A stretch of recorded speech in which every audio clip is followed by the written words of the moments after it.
राज किशोरी ने उनके गले में जयमाला भी डाल दिया।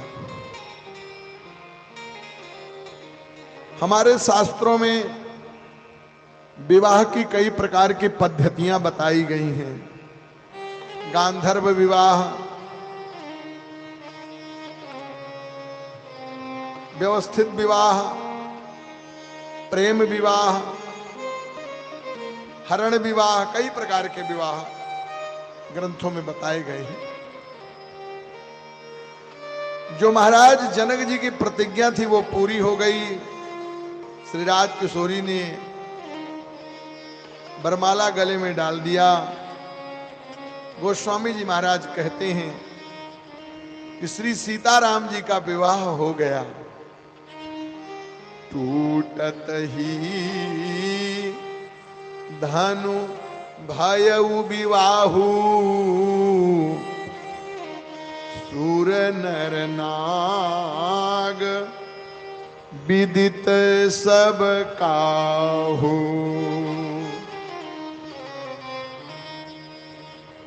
सखियों ने श्री राज किशोरी जी से कहा, ललीजू अब तो आपके जीवन धन, प्राण धन, प्रियतम ये सांवले सरकार हो गए। बरमाला गले में डालने के पश्चात कन्या को वर के चरणों में प्रणत प्रणिपात प्रणाम करना चाहिए। अब आप प्रणाम करो। श्री किशोरी जी सखियों के बार बार कहने पर भी राम जी को प्रणाम नहीं कर रही है।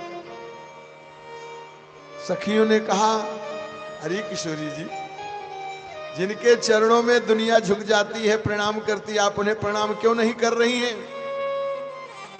तो मानो किशोरी जी ने अपने एक चतुर सखी से कहा, सुनो सखी, अभी कुछ दिन पहले की घटना है। इनके चरणों की रज के स्पर्श से पत्थर नारी बन गई। जानती हो कि नहीं? बोले हाँ जानती तो है, पर यहां कौन सा पत्थर है? बोले पत्थर नहीं है तो ये अंगुलियों में जो हमने अंगूठी पहन रखी है, किसी में हीरा है, किसी में और कोई मणि है, ये पत्थर नहीं है तो क्या है? तो ये तो पत्थर अलग है, लेकिन है तो मेरे हाथ से स्पर्शित।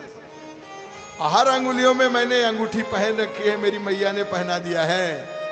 और अगर कहीं मैंने अपने हाथ से इनके चरणों का स्पर्श किया, और मेरे हाथ से अंगूठी का स्पर्श है, अंगूठी में पत्थर के नग जड़े हुए हैं, इतनी सारी स्त्रियां अगर प्रकट हो गई तो भला बताओ मेरा क्या होगा?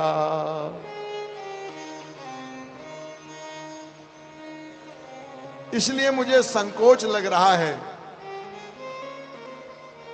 मानो एक सखी ने राघव से पूछा कि क्या सरकार, आपके चरणों से जब भी पत्थर स्पर्श करें तो स्त्रियां बन जाती हैं? अब तो राम जी ससुराल में हैं। तो राम जी ने कहा, नहीं सखी, ऐसी बात नहीं है। वो मुहूर्त होता है, और जैसे 12 साल बाद प्रयाग में कुंभ लगता है ना, ऐसे बहुत दिनों के बाद वो मुहूर्त आता है जब मेरे चरणों के स्पर्श से नारी बन जाती है। और लगभग 12 वर्ष ही मान करके चलिए, उसके बाद ही मुहूर्त आता है। किशोरी जी को कुछ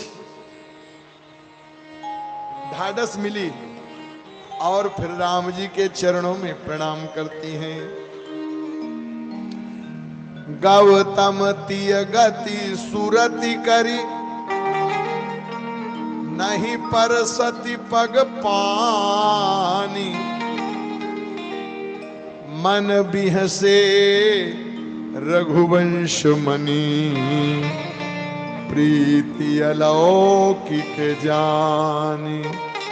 सखी कहाही प्रभु पद गहु सीता, सखी कहाही प्रभु पद गहु सीता।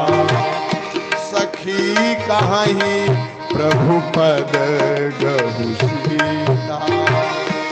की कहानी रघुपति सीता। करती न पारस चरण अति भीता। करती न पारस चरण अति भीता। करती न पारस चरण अति भीता।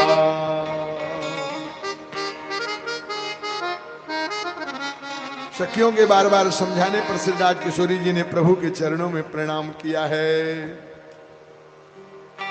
और प्रणाम करने के पश्चात सखियां किशोरी जी को रनिवास की ओर लिवा गईं।